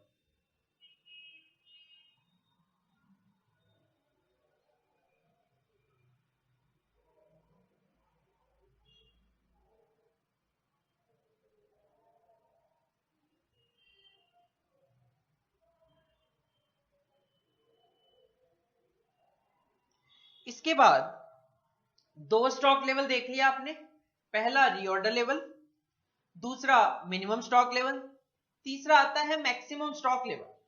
और नाम से ही क्लियर है, ज्यादा से ज्यादा हम इतनी क्वांटिटी अपने पास स्टॉक में रख सकते हैं, इससे ज्यादा मेंटेन नहीं करते। सर ज्यादा क्यों मेंटेन नहीं करती ऑर्गेनाइजेशन, क्योंकि ज्यादा अगर मेंटेन करें तो उसमें जो पैसा लगता है, फंड लगता है, वो ब्लॉक हो जाता है। ज्यादा अपने पास मटेरियल रखोगे हो सकता है पड़ा पड़ा खराब हो जाए। तो इन रीजंस की वजह से ऑर्गेनाइजेशन अपने पास बहुत ज्यादा क्वांटिटी ऑफ रॉ मटेरियल रखना पसंद नहीं करती, तो उसका भी एक स्टॉक लेवल सेट कर लेती है कि ज्यादा से ज्यादा इतने क्वांटिटी हम मेंटेन करके चल सकते हैं। देखो सबसे पहले तो मैक्सिमम स्टॉक लेवल का मीनिंग देखो, इट इंडिकेट्स द, जैसे मिनिमम स्टॉक लेवल आपको लोएस्ट क्वांटिटी बताता है, वैसे मैक्सिमम स्टॉक लेवल आपको highest quantity of material which may be maintained by the organization in stock को बताता है, ज्यादा से ज्यादा कितनी क्वांटिटी। और सर इसको कैसे कैलकुलेट करें, तो इसका एक सिंपल सा फॉर्मूला है, maximum stock level is equal to reorder level, जो हम पहले ही कैलकुलेट कर चुके हैं, plus reorder quantity minus minimum consumption multiply by minimum lead time. Formula क्या है? Reorder level plus reorder quantity minus bracket में minimum consumption multiply by minimum lead time. देखो reorder level, consumption, lead time, ये हमारे लिए पुराने हो गए क्योंकि हमने इनको रीऑर्डर लेवल में भी यूज करा और कहीं ना कहीं हमने अभी मिनिमम स्टॉक लेवल में भी यूज किया। देखो मिनिमम आप समझ गए होंगे, दो क्वेश्चन आपने कर लिए कि हमारे पास क्वेश्चन में मिनिमम कंजम्पशन गिवन होता है, मिनिमम लीड टाइम गिवन होता है, वो एज इट इज हमें कंसीडर कर लेना है। जो नया वर्ड है वो है रीऑर्डर क्वांटिटी। देखो जी हमारा जो ये चैप्टर है इसमें रीऑर्डर क्वांटिटी जो है इसको इकोनॉमिक ऑर्डर क्वांटिटी भी बोला जाता है। और जैसे मैंने आपको स्टार्टिंग में ही कहा था, ऑर्गेनाइजेशन अपनी कॉस्ट को कंट्रोल करने के पॉइंट ऑफ व्यू से एक economic order quantity level set करके चलती है। ऑर्गेनाइजेशन मटेरियल की कॉस्ट को कंट्रोल करने के पॉइंट ऑफ व्यू से एक कॉन्सेप्ट फॉलो करती है, that is known as economic order quantity. तो ये जो रीऑर्डर क्वांटिटी है इसको शॉर्ट में ROQ बोल दिया जाता है और इसको इकोनॉमिक ऑर्डर क्वांटिटी के नाम से भी जाना जाता है। सर ये होता क्या है? री का मतलब होता है दोबारा, ऑर्डर का मतलब है ऑर्डर, क्वांटिटी का मतलब है क्वांटिटी। हमने ध्यान से सुनना एक बार, री ऑर्डर लेवल देखा। री ऑर्डर लेवल कहता है मेरे पास स्टॉक में जब 500 यूनिट होगी तब मैं एक नया ऑर्डर प्लेस करूंगा। ये जो आप नया ऑर्डर प्लेस कर रहे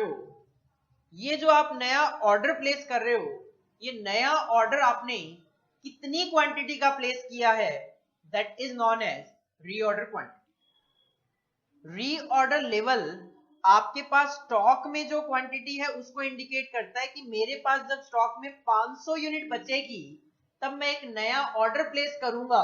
कितनी क्वांटिटी का ऑर्डर प्लेस करूंगा, that is known as reorder quantity. यही मीनिंग भी लिखा हुआ है, इट इंडिकेट्स द ऑर्डर का साइज कह दो या ऑर्डर की क्वांटिटी कह दो, which is placed at reorder level. हम जब रीऑर्डर लेवल पे होते हैं तब एक नया ऑर्डर प्लेस करते हैं, वो ऑर्डर कितनी क्वांटिटी का प्लेस किया गया, that is known as reorder quantity, also known as economic order quantity. और इस पे हमें नेक्स्ट क्लास में एक डिस्कशन भी पूरा का पूरा करना है क्योंकि economic order quantity exam point of view से भी एक इंपॉर्टेंट कॉन्सेप्ट माना जाता है। Maximum stock level, formula reorder level plus reorder quantity minus bracket में minimum consumption multiply by minimum lead time. Clear है? इस पे एक क्वेश्चन ट्राई कर लें। Question number 4। क्वेश्चन क्या है? कैलकुलेट। जो आपने 3 लेवल देखे हैं तीनों के तीनों कैलकुलेट करने हैं, reorder level, maximum stock level और मिनिमम स्टॉक लेवल। डेटा क्या है? From the information of material A as given. Reorder quantity है 3600 यूनिट्स, इसको हम यूज करते हैं मैक्सिमम स्टॉक लेवल के फॉर्मूले। रीऑर्डर पीरियड बताए हैं, मिनिमम रीऑर्डर पीरियड है 3 वीक्स, कम से कम सप्लायर 3 वीक में डिलीवरी दे देगा और ज्यादा से ज्यादा 5 वीक में डिलीवरी दे देगा। हम ज्यादा से ज्यादा 1 वीक में 900 यूनिट कंज्यूम कर सकते हैं और कम से कम हम 1 वीक में 300 यूनिट कंज्यूम कर सकते हैं। तो क्वेश्चन में मिनिमम कंजम्पशन है, मैक्सिमम कंजम्पशन है, मिनिमम रीऑर्डर पीरियड है, मैक्सिमम रीऑर्डर पीरियड है और साथ में रीऑर्डर क्वांटिटी भी है और 3 रिक्वायरमेंट है क्वेश्चन की, reorder level, maximum stock level, minimum stock level. आ जाओ आंसर पे आओ, हेडिंग डालो आंसर नंबर 4। Answer number 4। और as per the requirement of the question सबसे पहले हमें कैलकुलेट करना है रीऑर्डर लेवल। और रीऑर्डर लेवल का फॉर्मूला क्या होता है? Maximum consumption multiply by maximum reorder period. Question में देखो मैक्सिमम कंजम्पशन है 900 यूनिट्स और मैक्सिमम रीऑर्डर पीरियड है 5 वीक्स, तो आंसर आ जाएगा 4500। 900 is the maximum consumption, 5 is the maximum reorder period, तो रीऑर्डर लेवल सेट हो गया 4500 यूनिट्स। इसका मतलब आपके पास जब स्टॉक में 4500 यूनिट्स होगी तो आप एक नया ऑर्डर प्लेस करोगे कितनी क्वांटिटी का? 3600 यूनिट्स का। सेकंड रिक्वायरमेंट है क्वेश्चन की मैक्सिमम स्टॉक लेवल। फॉर्मूला होता है reorder level plus reorder quantity minus bracket में minimum consumption multiply by minimum lead time या मिनिमम रीऑर्डर पीरियड। लिखो second point, maximum stock level is equal to reorder level plus reorder quantity minus minimum consumption multiply by minimum reorder period. अभी आपने reorder level calculate किया 4500 plus question में आप देख सकते हो रीऑर्डर क्वांटिटी गिवन है 3600 माइनस मिनिमम कंजम्पशन गिवन है क्वेश्चन में 300 यूनिट्स और मिनिमम पीरियड गिवन है 3 वीक्स, तो 300 into 3 900, 4500 plus 3600 minus 900 7200 units, 7200 units. तो ज्यादा से ज्यादा ऑर्गेनाइजेशन अपने पास स्टॉक में 7200 यूनिट रख सकती है, इससे ज्यादा नहीं रखेंगे। और तीसरी रिक्वायरमेंट है क्वेश्चन की मिनिमम स्टॉक लेवल, जिसका फॉर्मूला होता है रीऑर्डर लेवल माइनस ब्रैकेट में average consumption multiply by average reorder period. Reorder level आपने कैलकुलेट किया हुआ है 4500 माइनस एवरेज कंजम्पशन क्वेश्चन में गिवन नहीं है, बट क्वेश्चन में मिनिमम है 300 मैक्सिमम है 900, तो 300 plus 900 divided by 2। Average consumption क्या होता है? Minimum plus maximum divide by 2 multiply by average reorder period भी गिवन नहीं है, बट मिनिमम है 3 मैक्सिमम है 5, एवरेज आ जाएगा 4, तो 3 प्लस 5 डिवाइडेड बाई 2, ये हो गया 600, ये हो गया 4, तो ये हो गया 2400। 4500 minus 2400 it will be 2100 units. तो इन तीनों का मतलब क्या है? ऑर्गेनाइजेशन के पास जब 4500 यूनिट बचेगी बैलेंस स्टॉक में, तो ऑर्गेनाइजेशन 3600 यूनिट का ऑर्डर प्लेस करेगी। ऑर्गेनाइजेशन ज्यादा से ज्यादा अपने पास स्टॉक में 7200 मेंटेन कर सकती है और कम से कम 2100 मेंटेन करने की कोशिश करेंगे। This is your answer number 4, इसको आप कॉपी कर लो।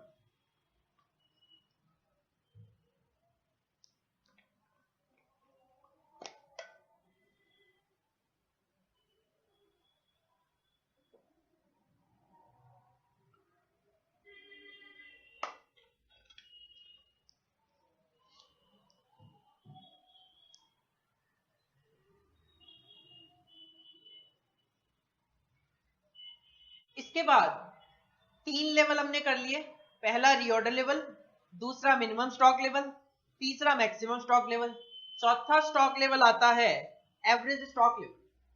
और जैसे मैंने पहले भी कहा कि मेरे पास हमेशा ना तो मिनिमम स्टॉक होता है ना हमेशा मैक्सिमम स्टॉक होता है, तो ऑन एन एवरेज मेरे पास कितना स्टॉक होता है, और उसके लिए एक सिंपल सी कैलकुलेशन है। आपने जैसे एवरेज कंजम्पशन निकाला, एवरेज पीरियड निकाला, वैसे एवरेज स्टॉक भी निकाल सकते हो। मिनिमम स्टॉक लेवल आपने कैलकुलेट कर लिया, मैक्सिमम स्टॉक लेवल भी आपने कैलकुलेट कर लिया, तो दोनों को ऐड करके डिवाइडेड बाय 2 करके हम एवरेज स्टॉक लेवल भी निकाल सकते हैं। तो एवरेज स्टॉक लेवल होता क्या है, मीनिंग क्या है इसका? It indicates the quantity of material to be maintained in stock on an average throughout the period, throughout the year, कि कभी कम हो जाता है, कभी ज्यादा हो जाता है, कभी कम कभी ज्यादा। On an average throughout the year कितना स्टॉक मेंटेन करते हो, that is known as average stock level. और कैलकुलेशन का फॉर्मूला, दो फॉर्मूले बताए गए हैं इसके। पहला फॉर्मूला है minimum stock level plus maximum stock level divided by 2। कई बार क्या होता है क्वेश्चन में हमारे पास मैक्सिमम स्टॉक लेवल कैलकुलेट करने का डेटा अवेलेबल नहीं होता। हमारे पास कई बार क्वेश्चन में मैक्सिमम स्टॉक लेवल कैलकुलेट करने का डेटा अवेलेबल नहीं होता, but minimum stock level calculate करने का डेटा होता है। तो उस सिचुएशन में एक दूसरा फॉर्मूला भी है जो आप यूज कर सकते हो एवरेज स्टॉक लेवल के लिए, 1/2 that is half of the reorder quantity. Reorder quantity का आधा plus minimum stock level.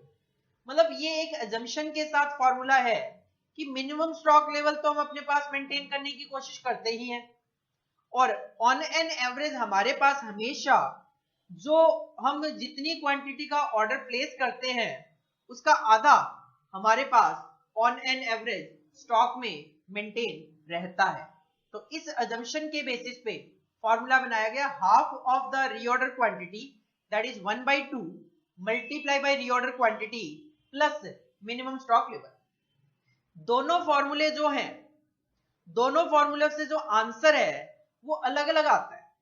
Answer from above two formulas may be different, हो सकता है कोइंसिडेंस हो सेम आ जाए, बट 99% डिफरेंट ही आते हैं। लेकिन दोनों फॉर्मूले हमारे एग्जाम पॉइंट ऑफ व्यू से वैलिड माने जाते हैं, तो आप कोई भी फॉर्मूला यूज करते हुए चल सकते हो, कोई दिक्कत नहीं है। तो सबसे पहले आप इसको भी कॉपी कर लो, उसके बाद हम क्वेश्चन ट्राई करते हैं। तो एवरेज स्टॉक लेवल के दो फॉर्मूले, maximum stock level plus minimum stock level divide by 2, या फिर half of the reorder quantity plus में मिनिमम स्टॉक लेवल।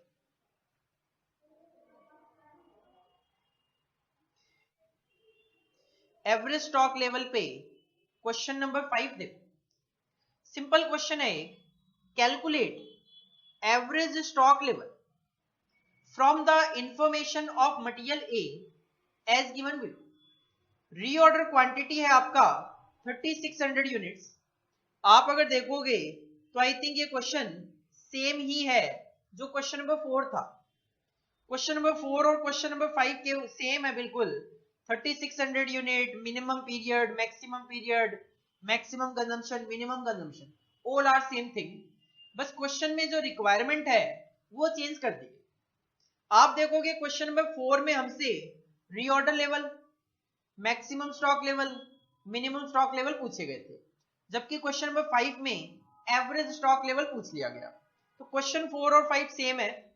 इसका मतलब क्वेश्चन नंबर 4 में जो आंसर आए थे वही 5 में भी आएंगे, और 5 में तो मुझे केवल और केवल एवरेज स्टॉक लेवल कैलकुलेट करना है, बट एवरेज स्टॉक लेवल का फॉर्मूला होता है minimum stock level plus maximum stock level divide by 2, जिसके लिए हमें मिनिमम स्टॉक लेवल कैलकुलेट करना पड़ता है, मैक्सिमम स्टॉक लेवल कैलकुलेट करना पड़ता है।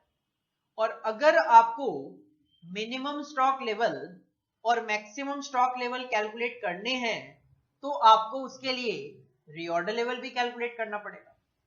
तो मैं क्या करता हूं, एक काम करता हूं, आंसर नंबर 5 में मुझे फॉर्मूला लगाना है average stock level is equal to minimum stock level plus maximum stock level divide by 2।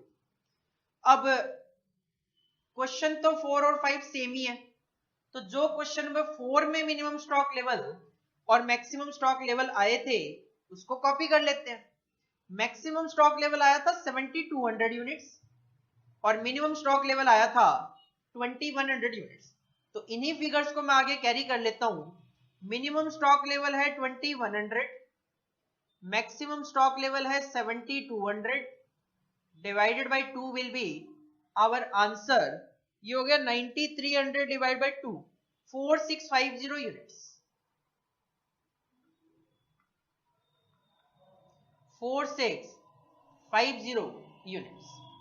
ये जो वर्किंग नोट है, ये वर्किंग नोट वही होगा जो कि आपका आंसर नंबर 4 है, पूरा का पूरा यही आपका वहां पे वर्किंग नोट है।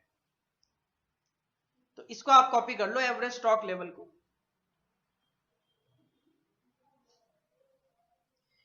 इसके बाद नेक्स्ट क्वेश्चन देखो, क्वेश्चन नंबर 6।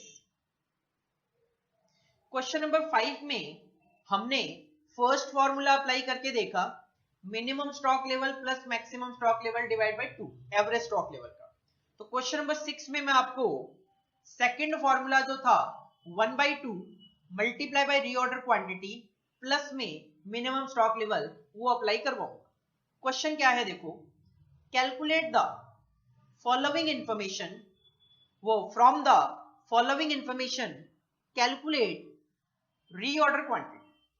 आपको रीऑर्डर क्वांटिटी कैलकुलेट करके देनी है, और जो हमने एवरेज स्टॉक लेवल का सेकंड फॉर्मूला देखा था उसमें रीऑर्डर क्वांटिटी वर्ड यूज हो रहा था, मतलब उसको यूज करके हम रीऑर्डर क्वांटिटी कैलकुलेट कर सकते हैं। डेटा क्या है, मैक्सिमम पीरियड बता दिया गया 8 वीक्स, और क्वेश्चन में एवरेज स्टॉक तो गिवन ही है 400 यूनिट्स। तो एवरेज स्टॉक लेवल का फॉर्मूला था 1/2 multiply by reorder quantity plus minimum stock level. Average stock तो पता चल गया 400, 1/2 हमेशा 1/2 है, रीऑर्डर क्वांटिटी मुझे कैलकुलेट करनी है, इसका मतलब प्लस में मिनिमम स्टॉक लेवल अगर कैलकुलेट हो जाए तो रीऑर्डर क्वांटिटी भी आ जाएगी। और एवरेज कंजम्पशन गिवन है आपके पास 50 यूनिट का, मैक्सिमम कंजम्पशन गिवन है आपके पास 80 यूनिट्स का, और एवरेज पीरियड गिवन है आपके पास 6 वीक्स का। हमें रीऑर्डर क्वांटिटी कैलकुलेट करके देनी है, और हम इसके लिए फॉर्मूला यूज करेंगे। हेडिंग डालो आंसर नंबर 6, हेडिंग डालो आंसर नंबर 6।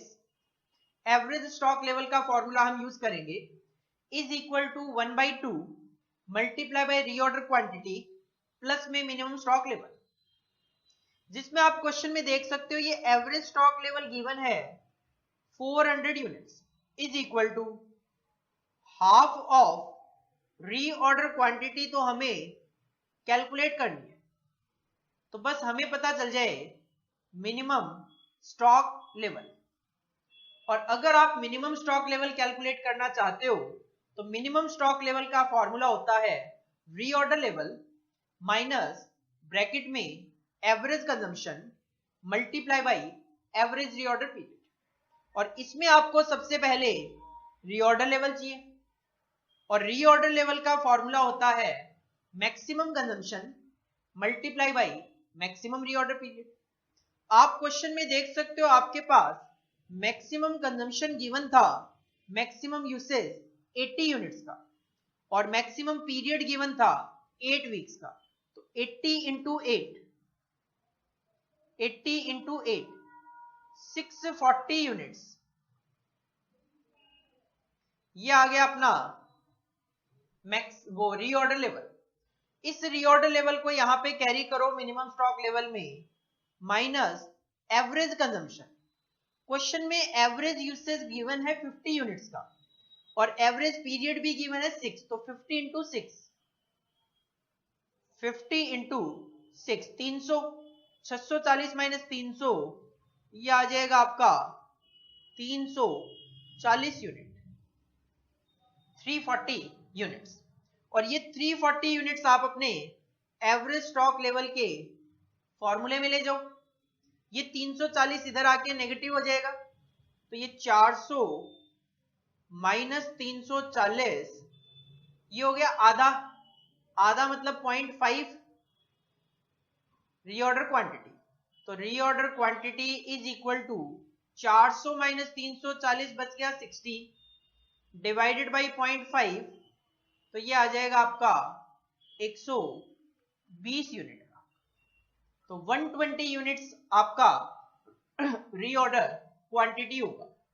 इसका मतलब क्या है पूरे क्वेश्चन का, जब आपके पास स्टॉक में 640 यूनिट बचेगी तब आप एक नया ऑर्डर प्लेस करोगे 120 यूनिट को परचेज करने के लिए।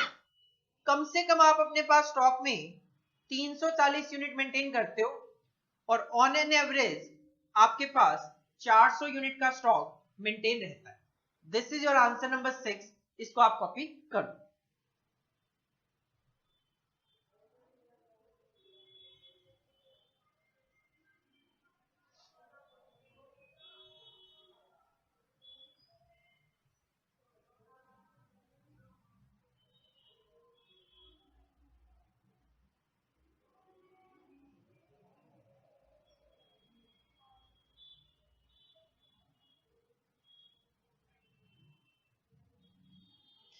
इसके बाद एक और क्वेश्चन देखते हैं, last question of today's class, question number 7 देखो।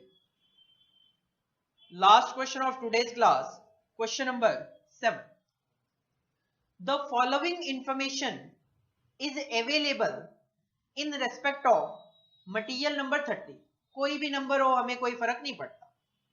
रीऑर्डर क्वांटिटी है 1500 यूनिट्स, रीऑर्डर पीरियड है 4 से 6 वीक, मतलब minimum 4 week, maximum 6 week. Maximum consumption है 400 यूनिट का एक वीक में, और नॉर्मल कंजम्पशन, नॉर्मल मतलब एवरेज कंजम्पशन है 300 का, और मिनिमम कंजम्पशन है 250 यूनिट्स पर वीक। हमें reorder level, minimum level, maximum level और एवरेज स्टॉक लेवल निकालने हैं। मतलब आज जो हमने पढ़ा है पूरी क्लास में, वो चारों के चारों फॉर्मूले यूज करने। फॉर्मूले यूज करने से पहले एक छोटी सी बात बता देता हूं।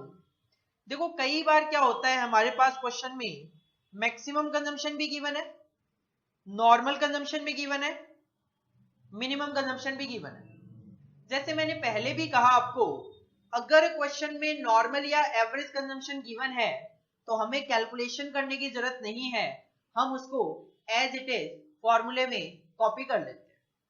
लेकिन कई बार स्टूडेंट क्या है, स्टूडेंट अपनी कैलकुलेशन करने बैठ जाता है, जबकि क्वेश्चन में नॉर्मल कंजम्पशन गिवन है 300, लेकिन अगर आप कैलकुलेट करने बैठ जाओगे तो दिक्कत क्या होगी, मिनिमम है 250, मैक्सिमम है 400, तो 650 डिवाइडेड बाई 2 325। मैं अपनी कैलकुलेशन करूं तो 325 यूनिट आता है, जबकि क्वेश्चन में केवल और केवल 300 गिवन है। इसके पीछे एक छोटा सा कारण होता है, मैंने आपको एवरेज कंजम्पशन कैलकुलेट करने के दो फॉर्मूले बताए, एक minimum consumption plus maximum consumption divide by 2, और दूसरा annual requirement of material divided by number of operating periods in a year. हो सकता है ये जो नॉर्मल कंजम्पशन है क्वेश्चन में, ये क्वेश्चन वालों ने annual requirement of material divided bye operating periods in a year वहां से निकाला और आंसर वेरी कर जाए। तो ध्यान रखना, कभी भी अगर क्वेश्चन में कोई डेटा गिवन है तो अपने को वो कैलकुलेशन करने नहीं बैठना, जो डेटा गिवन है एज इट इज पिकअप कर लेना। तो एवरेज कंजम्पशन की कैलकुलेशन करनी नहीं है, 300 यूनिट एज इट इज ले लेंगे। क्वेश्चन की पहली रिक्वायरमेंट है रीऑर्डर लेवल, जिसका फॉर्मूला होता है maximum consumption multiply by maximum reorder period. आ जाओ आंसर पे, आंसर नंबर 7 हेडिंग डालो। आंसर नंबर 7, सबसे पहली requirement reorder level is equal to maximum consumption multiply by maximum reorder period. As per question maximum consumption given है 400 और maximum period है 6, तो 400 into 6, 400 into 6, 2400 unit, that is our reorder level. Second requirement है question में minimum stock level. Formula होता है reorder level minus bracket में average consumption multiply by average reorder period. Reorder level हमने अभी अभी कैलकुलेट किया 2400 माइनस एवरेज कंजम्पशन क्वेश्चन में गिवन है वही लेना है 300 multiply by average reorder period question में नहीं है, तो आप minimum plus maximum divide by 2 करोगे। मिनिमम है 4, मैक्सिमम है 6, तो 4 प्लस 6 से डिवाइड बाई 2 5 हो जाएगा। 300 into 5 1500, 2400 minus 1500 900 unit, 900 units, that is our minimum stock level. Third requirement है as per question maximum stock level. Formula होता है रीऑर्डर लेवल प्लस में रीऑर्डर क्वांटिटी माइनस ब्रैकेट में minimum consumption multiply by minimum reorder period. Reorder level हमने calculate कर लिया 2400 plus reorder quantity given है question में 1500 माइनस मिनिमम कंजम्पशन गिवन है क्वेश्चन में 250 और मिनिमम पीरियड है 4, तो 250 इंटू 4, तो ये तो हो गया 1000, ये हो गया 3900, तो 3900 माइनस 1000 2900 यूनिट्स। और फोर्थ रिक्वायरमेंट है average stock level. Minimum stock level आपने कैलकुलेट किया 900, मैक्सिमम स्टॉक लेवल कैलकुलेट किया 2900, तो 900 plus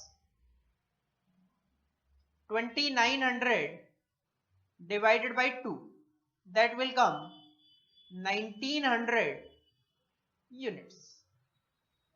This is our average stock level. तो इसकी इंटरप्रिटेशन क्या कहती है, जब हमारे पास स्टॉक में 2400 यूनिट होगी तब हम एक नया ऑर्डर प्लेस करेंगे 1500 यूनिट का। कम से कम अपने पास स्टॉक में 900 यूनिट मेंटेन करने की कोशिश करेंगे, ज्यादा से ज्यादा 2900 मेंटेन करने की कोशिश करेंगे, तो on an average 1900 units through out the year हम अपने पास स्टॉक में मेंटेन कर रहे हैं। This is your answer number 7, इसको आप कॉपी कर लो।